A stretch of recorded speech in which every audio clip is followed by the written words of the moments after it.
It's like day one of running a show here. Welcome back, everybody. This is Founders Live Denver. We are here for our September edition of our standing 99-second pitch competition. We're really excited for everyone to be here. A little bit of bookkeeping. If you are watching, wherever you're watching from, drop us a comment. Tell us where you're from. We will be able and checking the comments throughout. And so when you have questions, or if you have questions later on for any one of our presenters, feel free to leave those questions down below so that we can actually, we can get them. I'm not on mute anymore, am I? Can you guys hear me? But yeah, we will have our presenters taking questions for 4 minutes of Q&A later on. I'll jump into a little bit more about Founders Live in a second. The other bookkeeping note is that if you stick around at the end, we'll be jumping over to AirMeet to do a little bit of like networking and hanging out. So we appreciate it. Hey, Brian's in Cincinnati. Thank you, everybody. Where else is everyone from out there? Please drop us a comment. Tell us where you're from. So welcome back. This is, as I mentioned, Founders Live. In case you have not been here before, let me tell you a little bit more about what Founders Live is all about. Oh, guys, got a quick over here. So Founders Live was created by my friend Nick Hughes up in Seattle a few years ago, or many years ago, probably at this point. And the goal really is to create a community of all of the entrepreneurs from around the world, right? As we all know, like there's certain parts of the world that are really over-indexed for startups and entrepreneurship. But what Nick saw was that there was a lot of great entrepreneurs everywhere in the world, and they needed a place to all convene. And so Nick created Founders Live as a way for people to show and share what they're doing, what they're working on, and what they're passionate about. Hi, Luis from Seattle. All right. And so, oh, by the way, sorry. Yeah. I'm gregarious. I am a serial entrepreneur. I live in Denver now, but I used to live in San Francisco, but I'm born and raised New Yorker. All right, come on, everyone. There's some New Yorkers out there watching, I'm sure. You know, I've been involved in the startup community basically my entire life. I spent a lot of time since I've been in Denver, though, really becoming part of the community again and trying to get to know the folks here. Founders Live is one of the amazing events that I am lucky enough to be able to help curate. And I'm excited that we're going to have some friends here tonight sharing some of their passion. Now, as I was mentioning, Founders Live is an event connecting entrepreneurs from all over the world. I think we're in about 60 different cities right now, and on any Brian, Rockland County in the house, right? And then on any given night, what you can find is that there's likely a Founders Live event going on somewhere out there in the world. I'm not sure how many are going on tonight, but usually it's about anywhere from 5 to 8 different events in a night. So just because you're in Denver, or maybe you're watching from Cincinnati or Seattle or somewhere else, doesn't matter. You can tune into a Founders Live event regardless of where it is. 2 screens, always like so much work. Now we do, like I said, monthly live events. They're all live streamed. So we've gone purely virtual, in the post-COVID times that we live in, all of our events are actually virtual. So they're live streamed. And the best part is that anyone from anywhere in the world may be watching at any time. So the goal ultimately for us is to create a landing page, a homepage ultimately for all the entrepreneurs out there who aren't necessarily like in Silicon Valley or New York or what's the other place? So Boston, that's right. Been everywhere, growing more. If you're thinking about starting or maybe are in a market where you think there's not enough service, let us know. We'd love to potentially open a chapter out there as well. Now, Founders Live is built on 4 really important and core constructs. I just want to share that with you because I really think it's important ultimately for how the entrepreneurship community sustains itself and each other. So look, first and foremost, be authentic, right? There's really no reason to make up stories here or lie or front in any way. We're all entrepreneurs. We're all suffering the same crap that you probably can imagine.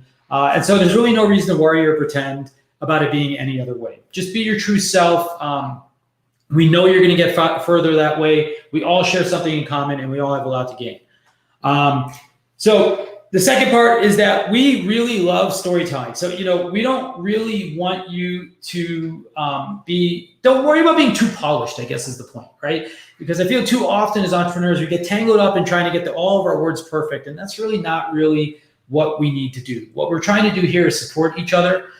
It's hard getting up and doing a presentation about your business. You're going to get, some arrows in the back, and you may get some feedback that you don't really love, but that's okay, right? That's the hard part about being an entrepreneur, but the best part is getting to see your dreams come true. The other thing is we don't ask for anything in return. So what we do expect, however, is that you will do something good for others, right? And it's really important because it's not even paying it forward, right? I think it's just like entrepreneurs succeed when other entrepreneurs also succeed. And so our goal is to try and have help each other. And then that comes back to you tenfold. I found that myself in my own experience. And so I know for sure you're going to see that. And then lastly, it's a little harder these days, but hopefully you'll come to AirMeet later so we can actually chat and talk to each other. But we don't really do name tags. What we really want is people to get to know each other. And so the most important part for us is that, try to stay in touch after the fact. So by all means, come to AirMeet at the end and let's, hang out, get to find out and meet a little bit more of the folks that are in the community. So Founders Live doesn't happen all by itself. It's actually run by city organizers like myself, like my new friend Josh, who's helping me run this event here. Oh yeah, I'm gonna buzz him. Don't tell him he's on stage right now. Okay, just hide him. But more importantly, we've got tons and tons of sponsors here, right? So we work with a lot of different folks, AWS, now CFO, and lots of different local sponsors as well at each one of our chapters, right? It's part of our thing is really bringing the local communities together to actually make it possible for all of the entrepreneurs to succeed. Josh is already hiding his screen now because he's like, oh no, I don't want to do that happen again. Now, we have some really, really big and powerful sponsors, though. We really want to thank Amazon Web Services. They provide a tremendous amount of support to the Founders Live community. Every one of our presenters tonight will receive $5,000 in AWS credits. And from there, the big winner is going to receive $10,000. So it's a pretty awesome thing to participate. But I always tell everybody, it's not about the money. It's about the feedback in the community, right? And that's what I think is the most important part, is ultimately the opportunity to present what you need to do in a really concise way and then take a beating because you did it wrong from everybody else's point of view. So that's the experience, but don't worry, it's worth it. It makes you better, I promise. So the way we run all of our events, we're going to start with 30 minutes up front. I'm about to bring on my friend, Alex Cooper. And today we're going to be doing a bit of a chat about mentorship and sort of the role and importance of sort of having the right people on your entrepreneurial journey. Alex is running Founder Institute Denver. FI is a group I've been a mentor for many, many years. I remember when they started way back when Adeo was getting off the ground originally. It's been a great group. They work with really early stage startups. And Alex, let's get to it, man. I don't see Alex's face though.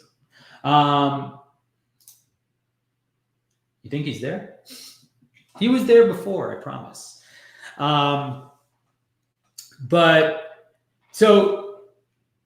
wait, he's getting a reboot.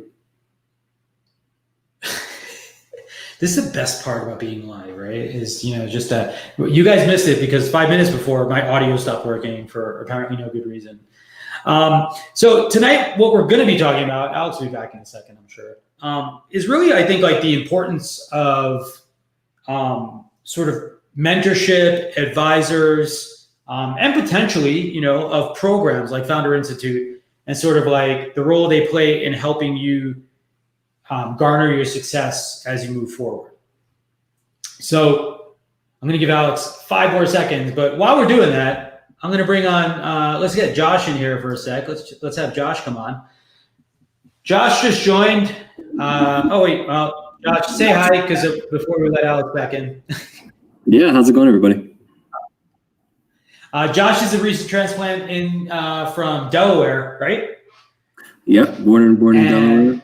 Been supporting the entrepreneurship community as well. He'll be helping me run Founders Live, hopefully, if all goes well, because Lord knows I need the help. But thanks, Josh. Give a wave. I see Alex is back. I'm going to bring him back so we can jump into our talk. And I know you're timing us, so we're watching your clock, my friend. All right, Alex. Technical difficulties. Technical difficulties is how every live stream goes, right? Like, is it really a live stream if there's no technical difficulties? That's right. So, Alex, can you quickly tell our friends out there a little bit about yourself and what you've been up to? Yeah, I can. Thanks, Greg, for having me on. So, like you, I'm a serial entrepreneur, which means I eat cereal for breakfast and then I start companies. Bad joke. I'm from New York. I've started 3 companies. 2 are fintech companies, and moved out to Denver 3 years ago to live the good life in the Rocky Mountains. And out here, I'm involved with an organization called Founder Institute. Founder Institute is probably the only, if not also the largest worldwide pre-seed accelerator. So we help entrepreneurs who maybe just have an idea on a napkin. Maybe they've started to create their business. Maybe they've got it launched, but they're still a very early stage. So we help them on their journey to figure out how to build a business, how to raise money, how to get into all the great programs like Techstars and Y Combinators, and build great companies. So I'm involved in that. And as you can see from my handle, I also have a website and a brand called the Iron CEO. So I do mentoring, advising, and business coaching for entrepreneurs and CEOs. Awesome.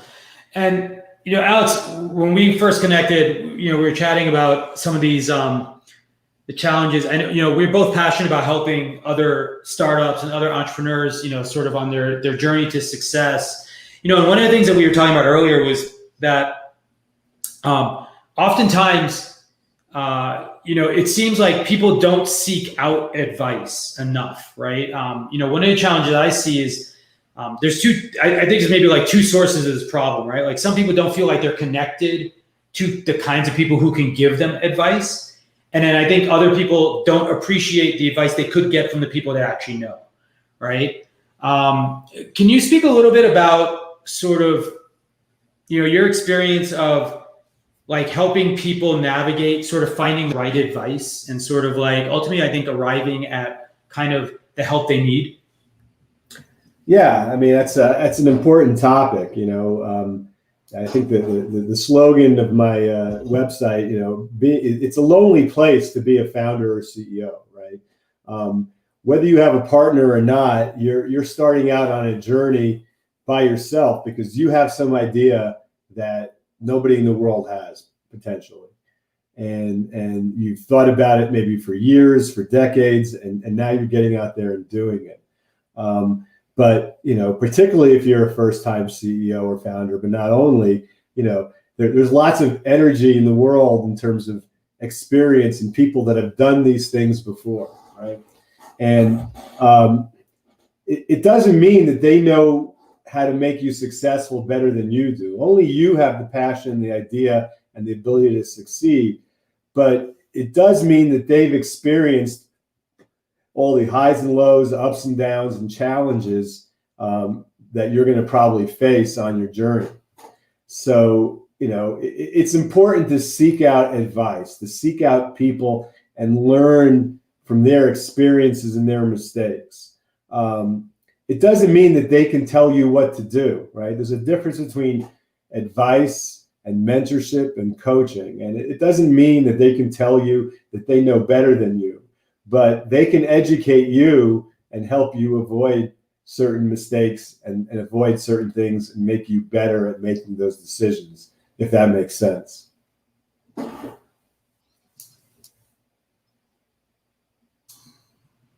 It totally does, because I think like maybe there's a misperception, right? Like that a lot of people think that a mentor is like a part of their team or something, right? And the way that I like to think about mentorship is that in a lot of ways, a mentor's job is to sort of expand and collapse the universe around you, right? Like sometimes they're opening your eyes to new opportunities or experiences that maybe you hadn't thought about or don't know exist. And other times they're helping show you or helping you get to a point of narrowing down what seems like an infinite sea of things, right? But they're not going to do the work for you, right? Like they're sort of there as guides, right? Like in a journey, maybe the bumpers, right? Or, you know, in the bowling alley, right? Like you're still the ball going down, right? Like, so you got to decide, are you going to hit the middle pin, you know, or are you going to try to like sort of bounce around a lot? And guess what? Most of us are bounce around, right? Like, you know, it doesn't matter how successful you are. Like, you know, I'm always amazed that the best people in the world have like leveraged tons of coaches and advisors and mentors, you know, in sustaining and growing their success, right? They don't sort of become, you know, complacent about the fact or how they got there. Yeah, no, that's very true, Greg. And I think also, you know, sometimes, you know, I hate to get, you know, into psychoanalysis here, but sometimes the best mentors are anybody that's going to listen to you, right? You know, back to the bowling alley, you know, when you hit the pins, it makes that weird echo, right? And we live in this echo chamber in our heads. And I find that no matter who it is, you know, your partner, your wife, your business associate, talking out your challenges and working through your problems just by explaining it to someone else can be very helpful in your thought process and clarifying things. And the reason for a mentor is that hopefully there's someone that you feel you can speak to, right? Everybody else in your life, you got to worry about what they're going to think. You know, oh, that's crazy, that's effed up, or I gave you money, I'm not going to, you can't tell them all these things. So you simply need someone, regardless of whether they tell you great advice, to listen and help you work through your problems that won't judge you and you won't feel that you have to hide information from. So let's talk about finding mentors. Do you have any thoughts on, you know, like what people are advice on how people should seek them out, or, you know, or where might be good places to look? Yeah, I mean, you know, again, you know, organizations like Founders Institute and other, you know, more formal accelerators, you know, are all about mentors, right? But mentors really come from anywhere, any community, right? You know, Founders Live is a community of people that can mentor you. Meetups, you know, the Denver, you know, meetups, those are all communities. So I think anybody in the community that you're willing to be a part of can be a mentor for you. And, you know, you can also find mentors, you know, either from your current work environment or by seeking them out, right? You know, you can go on LinkedIn and find people that you look up to or you think have a certain skill set, and you'd be amazed at who's willing to take time and talk to you and be a mentor. Yeah, I found the same. I think, I also think like sometimes just asking, right? You know, it's amazing. Like a lot of people like on Twitter, for example, have their DMs open, right? Like, and, you know, I think like people just don't ask. Like we think like, oh, there's no way someone would bother to be a mentor to me or something like that, right? And I think what I found is most people who've been through it, you know, some experience, right? Like are often like happy to share and very often happy or hoping to help others succeed as well. And so I think like, you know, LinkedIn, online groups, you know, of course, meetups, et cetera, are all clusters of people, which I guess, you know, brings me in a lot of ways to like sort of what FI does, right? Because if you're not sure how to sort of navigate that, or maybe situationally it's difficult to sort of do that on your own, there are programs like what Founder Institute does, like where, for example, I'm a mentor, Alex is a mentor, right? Where you can get access to a great network of vetted sort of mentors pretty readily, right? And it's sort of like you apply once and now suddenly you have like this world open to you, right? Can you tell us a little bit more about the mentors over at FI and sort of like what the program is like? Yeah, I mean, you know, we have a large group of mentors, you know, on our roster, and each week, and this fall, obviously, we're going to do a cohort that's going to be virtual. You know, each week we'll invite 3 mentors to come in and speak on the topic that we're, you know, trying to teach and guide people on, and then we also have office hours and bring other mentors. But you know, the idea is that you get to curate. You know, every mentor has different experience and different background and different personality. And the idea is that, you know, they may all have subject matter expertise that's important for you to hear, but you need to mix and match and curate, the people that you connect with and speak to you. So, anybody in our program is available to you, and we can make the connection and help you reach out and see if they can mentor you. Yeah. And do you have any advice, I guess, Alex, for how to choose? How do you know the fit, right? Is, what?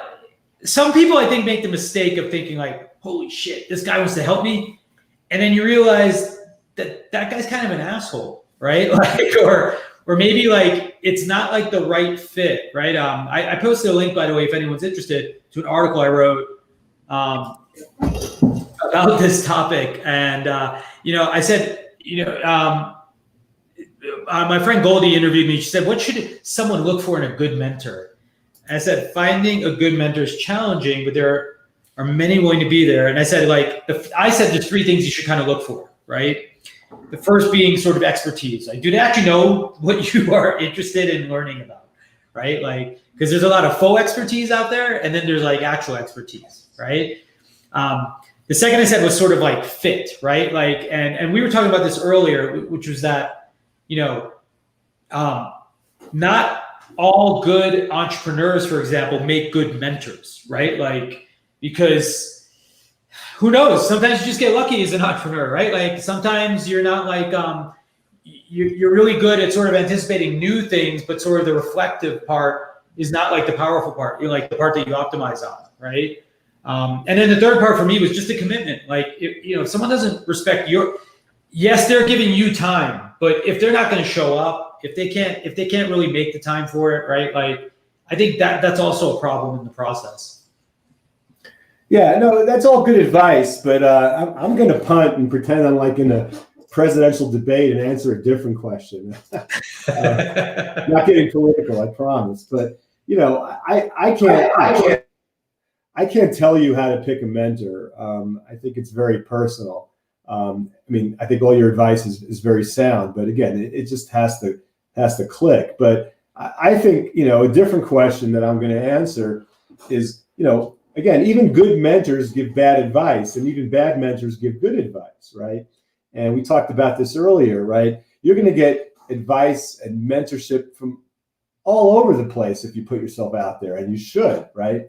And it can make your head spin. So, I think really the advice I want to give is, what do you do with that information, right? How do you filter it, and how do you know what to listen to and what not to listen to? And again, that's the challenge, really, right? You have to figure out. Doesn't matter if that mentor, is Malcolm Forbes or Mark Zuckerberg, right? You have to figure out what works for you, right? You have to distill this information, and you have to have the confidence. If you're going to be a founder and CEO, it's still you that has to take that information, sift through it, and make those decisions, right? And that's really what's important. So that's an art, not a science, but you still have to have the inner confidence and belief which entrepreneurs need to follow your own path and your own journey. Use that information, use it critically to ask yourself whether you're doing the right thing, but then make those decisions, even if they're counter to the mentor. If a mentor or coach tells you, no, you're wrong, you have to do it this way, then maybe you throw that mentor away. That's not their purpose. Their purpose is to get you thinking and help you to make better decisions that work for you. Yeah, that makes a ton of sense. I think you're absolutely right. They're not know-it-alls. They're not savants. They haven't figured everything out. I actually posted a link to another article in the comments, but that I wrote previously about how to leverage mentorship. And one of the things that I think is interesting, or that I point out in there, is that the best advice I can give you as a mentor is the advice right now, right? Like, when you meet your mentor and you talk to them for 10 minutes, that's sort of the context they have, right? Like, they're not living in your shoes every day. They don't have the sense of like how customers are reacting or feeling to things, right? In a lot of ways, it's the same. It's a similar problem to like investors, right? Like they have really good pattern recognition, maybe, right? Like, but that doesn't necessarily mean it's the right thing for you, right? So that might be directional, but ultimately you're there every day and you've got to still make the decision based on, these kinds of inputs and sort of balance them out, to maximize your opportunity for success. Yep, I agree with that. So Alex, we're just about up on time, but I know you've got an event coming up. Maybe you'd like to, pimp it out a little bit real quick before we say goodbye.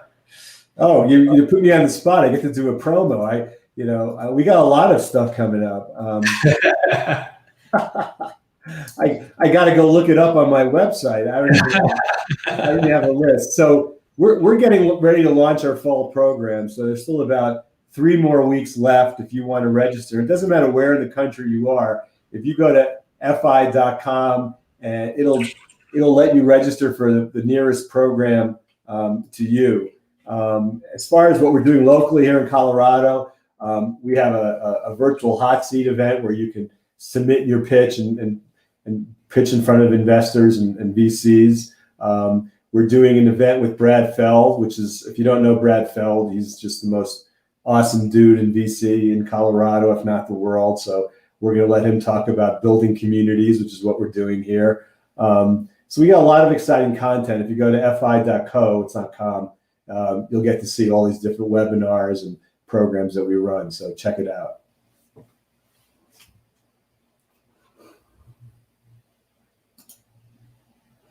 Thank you. You're on mute, Greg. I was saying next week is next week the pitch event, or is that the week after? It's the week after. The 7th.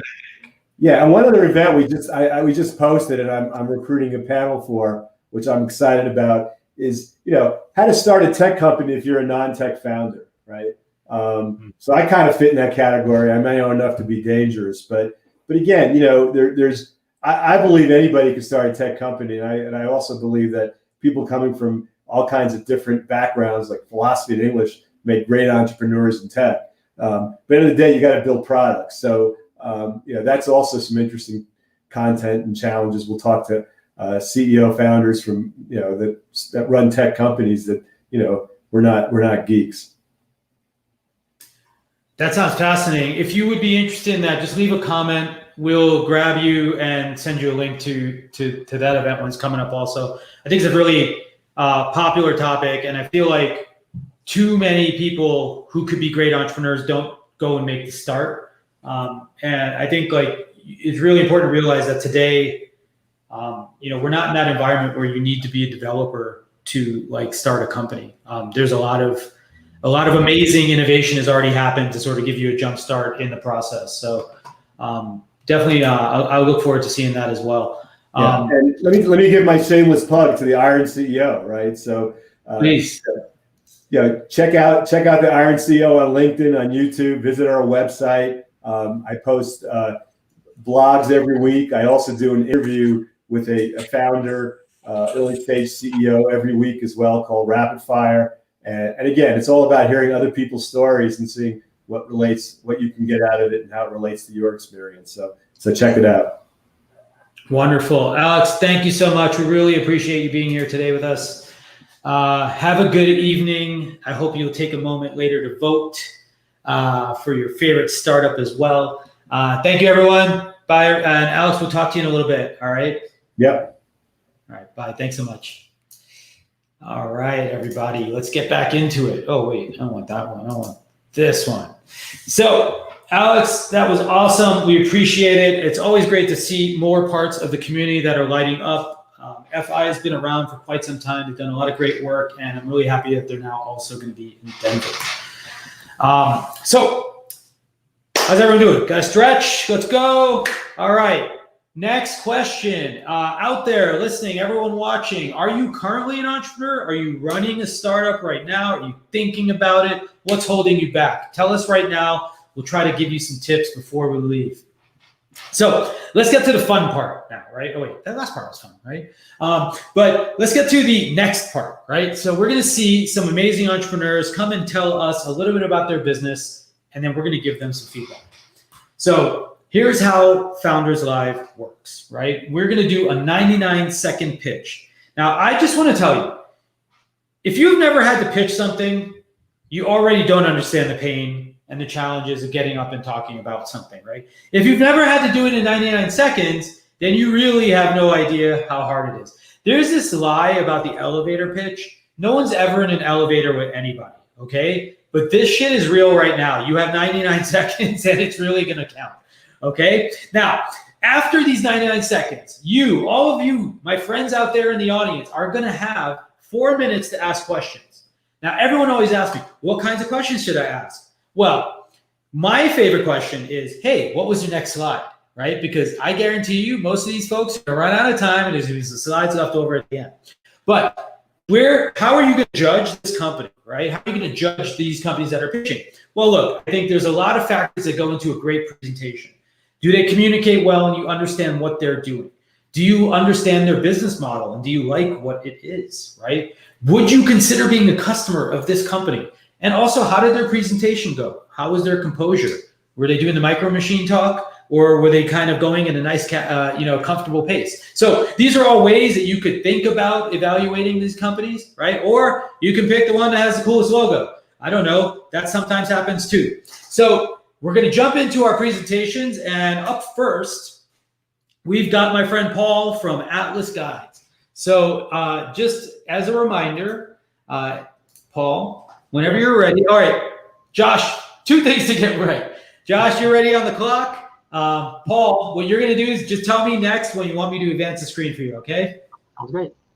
All right, hit it, Josh.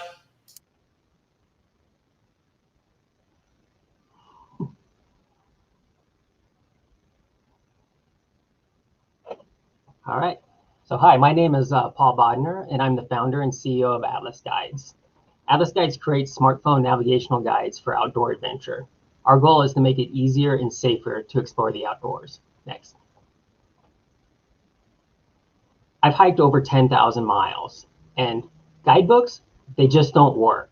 Guidebooks are bulky, they can go out of date, and it's easy to get lost.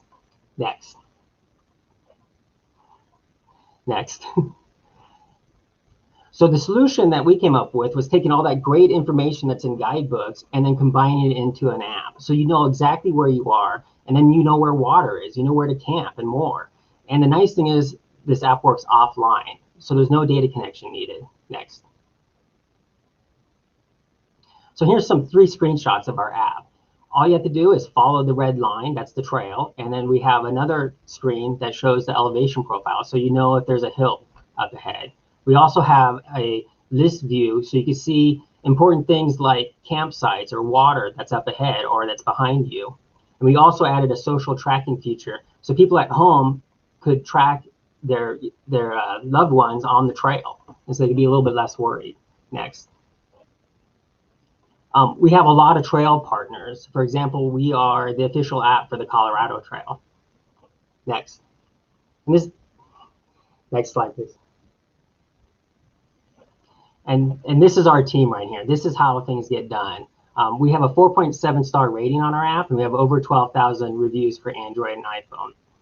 We're the best guide for long distance trail, and not only that, we're the most used guide in North America for long distance trails. And our survey data shows that 98% of our users would recommend our app to a friend. And right now we have over 80 trail guides around the world. Awesome, Paul. I'll let you go a little longer because we were screwing around there. So who's got questions for Paul?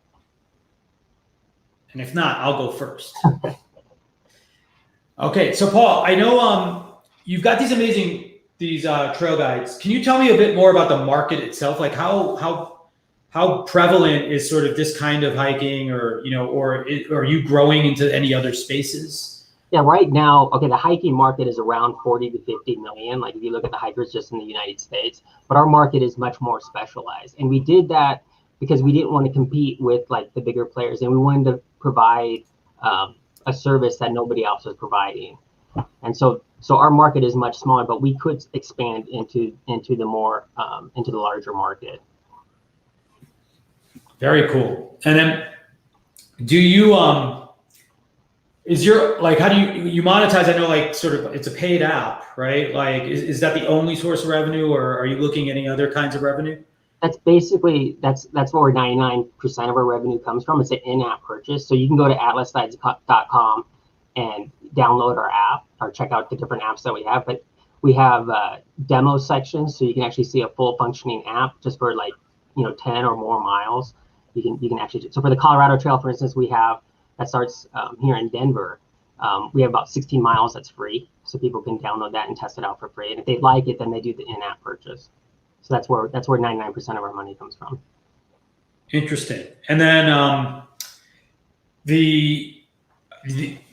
when you, like, I know you said you mentioned it's sort of like your official guide for Colorado. Do you work with governments directly, or is this sort of just happening, like ad hoc or one off? Well, we started first with the Pacific Crest Trail, and then we started developing the Appalachian Trail, and then apps for that, and then trail organizations, the National Scenic Trail organizations, began to see us, and now they're starting to work with us more and more. Like, we have the Tahoe Rim Trail, we have the Arizona Trail, and we work with the Continental Divide Trail, and it's like and we just gather those partnerships, and it really helps out to get our word out, because I think that's one of the biggest things that we've had with our company was, like, yeah, we have a great product, but then how do people know about our great product? And marketing could be really expensive for a young company. Right. Makes total sense. Yeah, I get that. We got a couple of questions came in here. Will the navigation follow without service? Yeah, so the navigation works. So you can be in airplane mode. That's what we suggest our users to be in when they're using our app, is in airplane mode, to conserve the battery. So your phone's not looking for service. So it operates fine in airplane mode. Oh, super cool. So everything is offline, basically. Yeah, everything's offline. But then if you want to leave a comment, so like our app updates. So let's say if you get to a water source, and you can see other people's comments on water source. So it could be updated like every day. So you can see like, was this stream flowing? And you can also contribute to it. But that doesn't matter if you're in airplane mode. But when you go off airplane mode and have data connection, then it gets sent to the server, and then everybody gets the information. I saw another one come in. What edge do you have on your competition? Well, right now, like, I think a lot of people know about, like All Trails or these other apps. We are more of a guide app. So we have, like what I just said, like we have sources on water sources, on where to camp, information like that, where a lot of other competitors don't have that information. I mean, I'll put ourselves, like, we compete against maps, we compete against guidebooks, and we compete with other navigational guides. But they don't have like a guide type of book type of app. Yeah, and Macron asked, do the users add routes also? You can add your own personal routes. Like you could, but it's Awesome. More along our track system. We haven't added to where you just make random routes. But you could record your track anywhere, and you can use that later. Awesome. Thank you so much, Paul. Thank you for bearing with my questions. And that was Atlas Guides, everyone. You'll get a chance to vote for Atlas Guides later. We'll see you in a few. Okay, sorry. It's a little complicated because when I want to switch, I have to do something weird. But I'm about to bring in Nate Wright. Nate, are you there? Yeah, is my audio coming through okay? Yeah, your audio is coming in. Your microphone is the most sensitive microphone Is this distracting at all? I'm sorry. No, it's good. It's good. It's hiding up your faux beard. You're cutting me deep. We were joking backstage before that there was a lot of beards in this week's set of presenters. So it's a good time there. So Zoptic, Nate, right? Let me figure out. Let me just get our screens right, like so that you're in the right place. Let me see if unfortunately, I can't make myself go away. Well, actually, yes, I can. So I'm going to remove myself, and then it's just going to be you and the slide. All right. As soon as I come off, Josh, let's get the timer going. All right.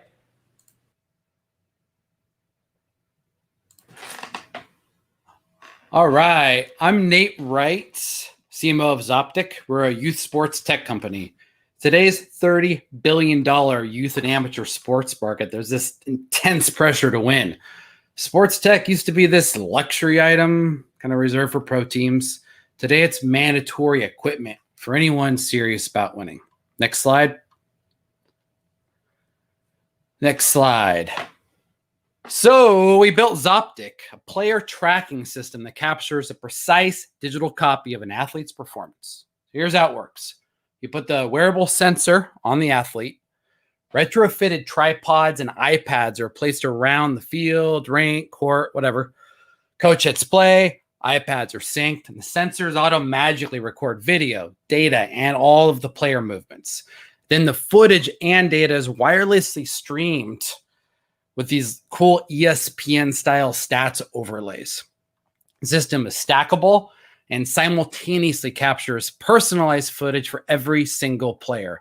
Smaller schools and clubs could actually share it across multiple teams. We're rocking ultra wideband, Bluetooth, wireless, et cetera, and I really can't take credit for all the technology. We've got a Nokia engineer and a sports scientist from the Olympic Committee on our team. Next slide, please. We're rocking a hybrid pricing model that will allow us to sell via subscription or license or equipment. So here's the deal. It's clear that Zoptic can help teams win. I'm a parent, but I want proof my kid's faster than these other kids. I also know there's going to be a bleacher full of these crazy, ridiculous competitive parents that want nothing more to prove me wrong. And the first fight I ever saw in sports happened at a youth hockey match in the stands between the parents. I'll draw on my side. I think we're in a rock sports culture. Thanks, folks. Awesome. Thank you so much, Nate. And Brad. Brad is one of the other co-founders, or founder, I think technically, of Zoptic. So let me kick it off. By the way, everyone, if you've got questions out there, drop them in the comments. That's how they make it up here. So guys, what does it cost to install this, and like how long does it take to set up? And then more importantly, how long does it take to get better? So the pricing, Really, I'll start at the end. No. So, we did try to construct it so that it was affordable. Affordability and scalability are primary, right? We want to help as many athletes as we can. Pricing can start anywhere from $15,000 a year all the way up to $25,000. There's two questions that we ask the athletic organizations is, do you want it to be mobile or permanent? And then do you want analytics by themselves or analytics and video? So that's why there's a little bit of a range. I think, our vision is to actually install it on an athletic campus so that multiple teams can leverage the system, during off seasons, fall, winter sports, spring, things like that. That's really, where we want to go with it, because we do want to make it affordable for the market we're going after. And it's primarily the team that's the buyer, or can individuals potentially buy this? I'll take that one. The team's gonna buy the hardware and like get the license, but the majority of usage is gonna be of the data. So you got the parents, you've got recruiters, you've got coaches, and they could either watch it live. So we could like layer this into like a Roku player if someone wanted to have a youth sports channel, or it could be sitting in the stands pulling up the overlays. So the subscription was where the majority of the usage is going to be, but the coaches, I think, are going to be most intimate with the product, getting into the actual like second by second, millisecond by millisecond replay of what the athletes are doing right and what they're doing wrong. Here's Don had a question. Why would a public school with a limited budget invest in such a software hardware intensive product? Okay. So our target market is elite youth and amateur sports, athletics. That's really where we're looking at ages 14 to 23. So it's not necessarily going to be every public school. However, we'd like to get there at some point. And I think, the parents spend a significant amount of money on their athletes, right, to get them better and whatnot. So it's really just kind of marrying those two, getting the price to a point to where it's affordable and it offers a return on investment for that athlete. Okay.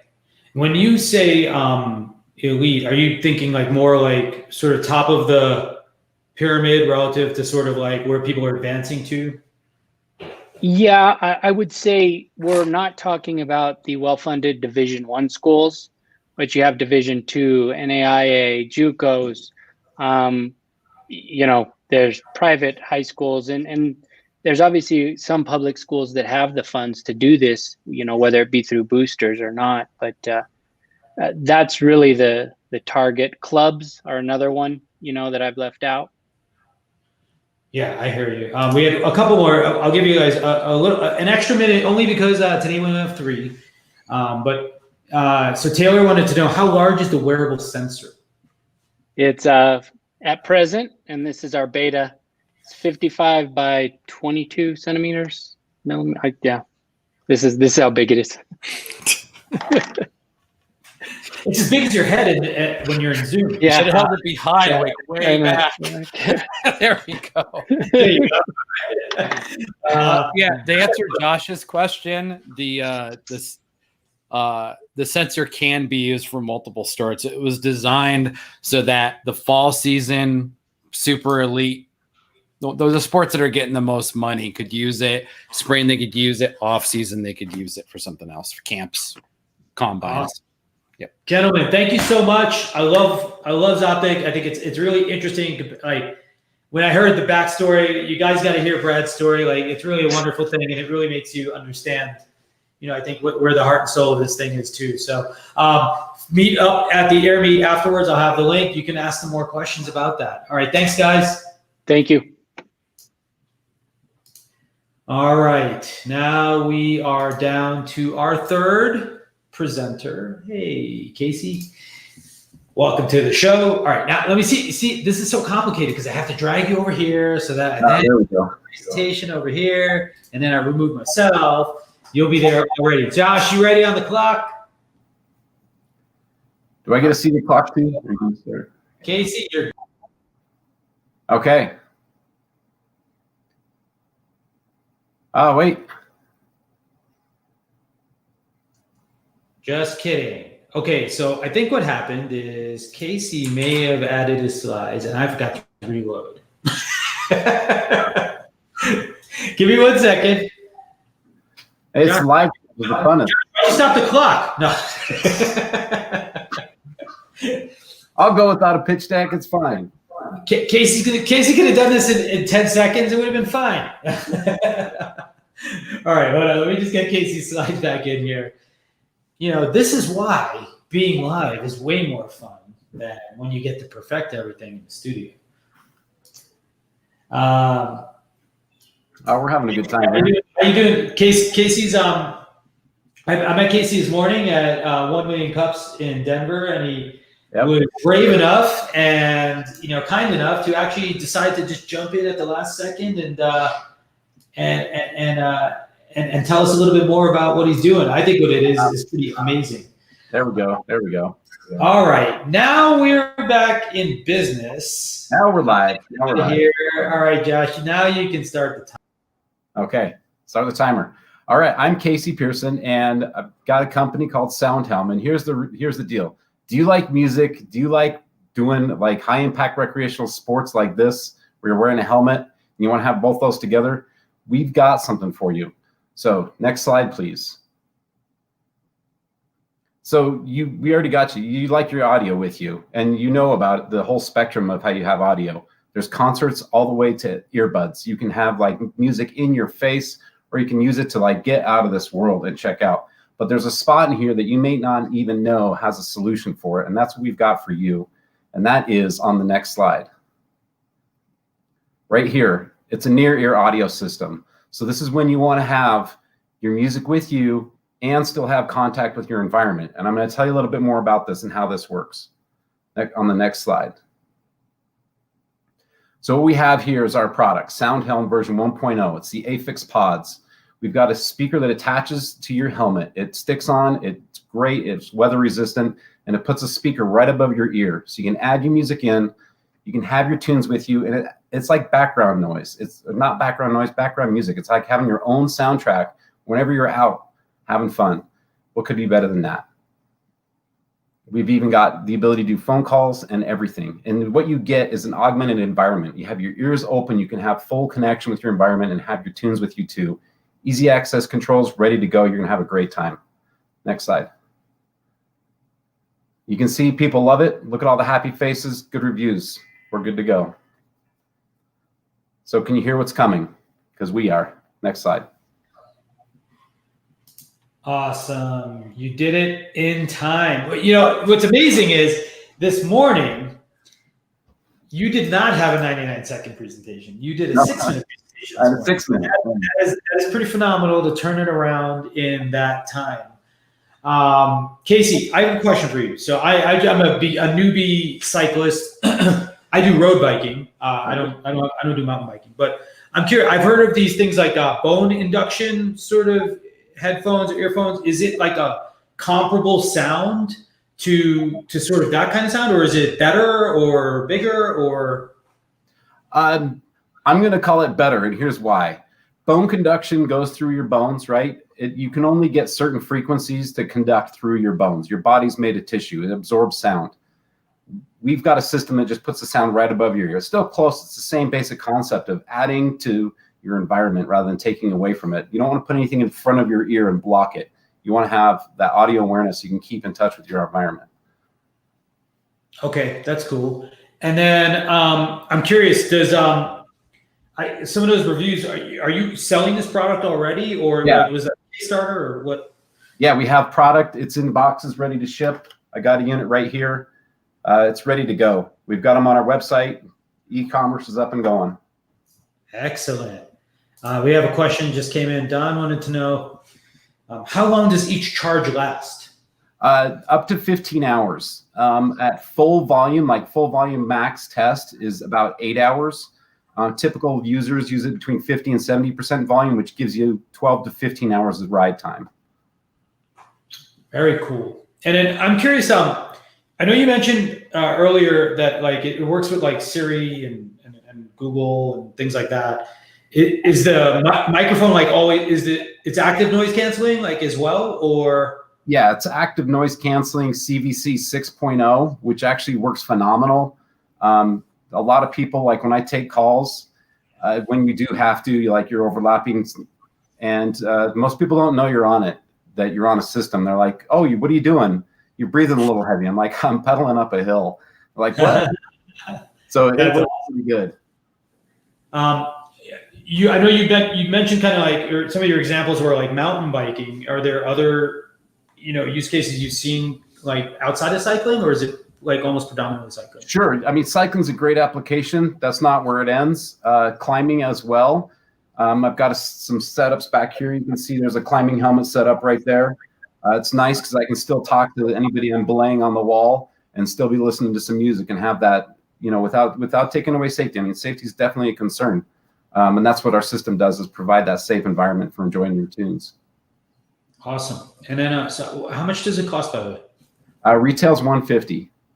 Okay. That's very cool, man. So by the way, I'm always amazed by this. And how does someone go about making something physical? Because I only made software things in my life. It's definitely a challenge. You start to learn to appreciate things like tape that's cut out in the same shape.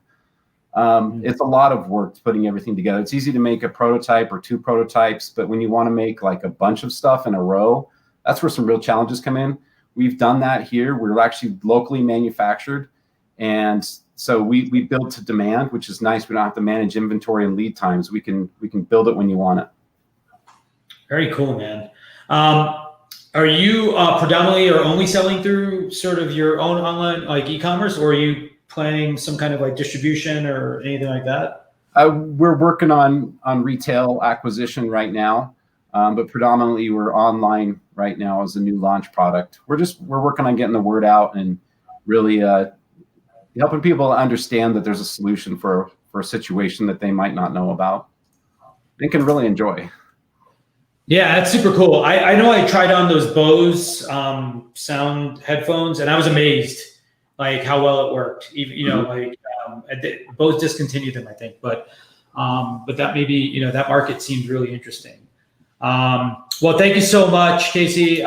We appreciate you jumping in at the last minute. We appreciate you doing a great presentation.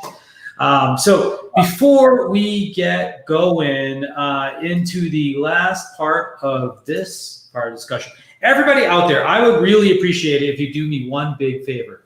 Drop a thank you down in the comments for all of our wonderful presenters, because it is really, really hard work. I've done it myself, and I will tell you that trying to cram something that you probably spend every waking hour of your day thinking about, working on, loving on, right? Like into 99 seconds is really, really hard, because you're usually bursting at the seams with so much excitement about all the things that you want to cover, talk about, and tell, right? So it is not hard, is a lot of work. It's even harder when this is in person, because you got to like actually stare people in the face. But I tell you, it is definitely something worth cheering, and I hope you will give them all a great round of applause down in the comments, because we're about to go vote for which company you think did the best job. Now, how does this voting crap work? Okay, so it's really easy. There's no expert panel here. There's no judges, none of that stuff, right? The winner is going to be picked by all of you, right? I'm about to drop a link, or I'm going to put a screen up in a second that shows you where you can go to vote. And so that's how it works. You are going to pick the winner by voting. Now, you can only pick one company. So you can't it's no ranked choice thing here, right? You're going to pick the one company you like, and you're going to hit submit. So let's get to it. If you would like to vote on your favorite startup from tonight, head over. You can use your camera and scan this, or you can go over to denvervoting.founderslive.com, and that will redirect you to a form that you can fill out and actually let you start to vote. So I'm going to give you all, let's say, a minute. Josh, let's do a minute on the clock. We're going to do a minute to vote. And then once that's up, we're going to pick our winner. Yeah. Oh, look at that. We got the big clock.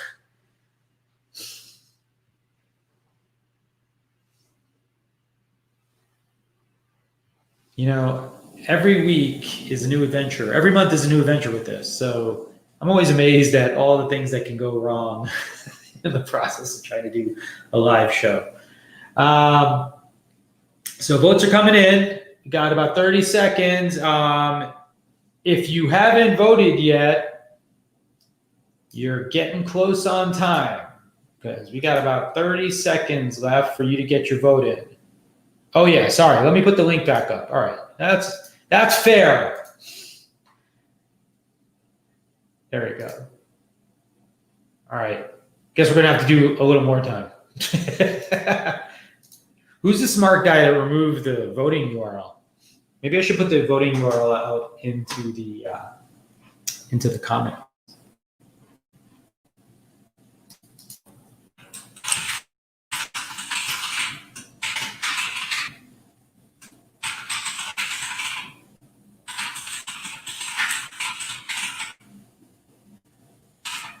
Okay, I'm dropping that link out there into the comments as well. If you want to vote, by all means, feel free to click that and pop on over. Boom, boom, boom. All right, we're moving up relative to the live viewer count and the number of votes we got. I think we're getting close. I'm going to give it a little more time, just to make sure everyone gets a chance to vote. Guys, you can vote for yourself, right?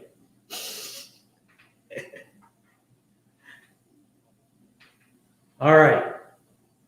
Now we are in business. The timer is up. I believe we have a winner here. So everyone be prepared. I'm about to bring the winner up now. They don't know who the winner is. So when they show up on screen, just be prepared that they're going to be surprised. So tonight's winner is Atlas Guides. There you go. Paul, do you have any words for your adoring fans out there who I want to say thank you to our team, to the Atlas Guides team. It wouldn't be possible to present anything if I didn't have them working so hard. So I want to say thank you to them.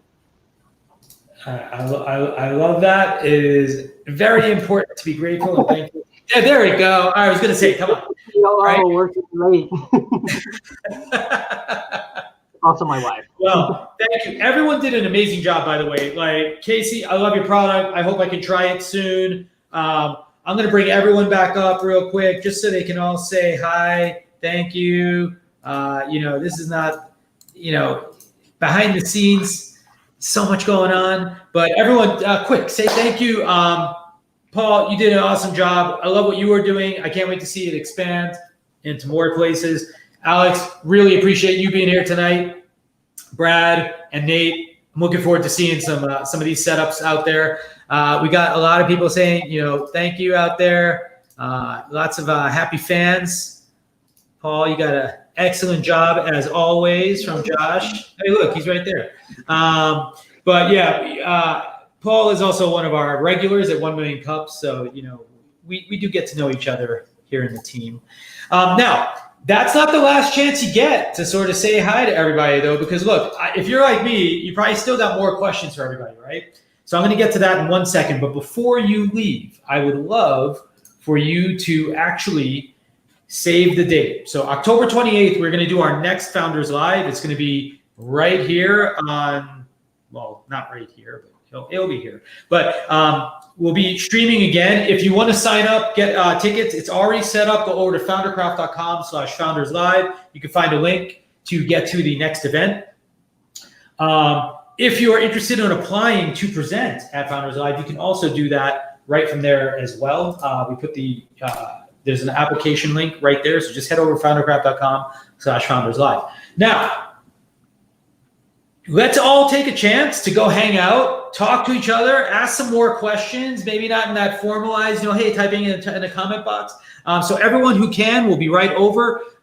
There's a URL right there. If you've got your phone and you can scan that QR code, however, you can also head over there. But what I will do is I will also paste in a link into the chat for everyone to join us in AirMeet. And so AirMeet is a tool that allows us to have like sort of a virtual roundtable where everyone can sit and chat.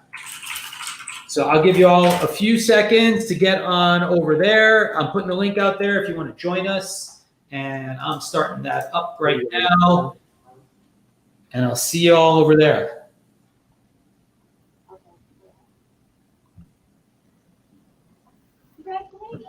5,000.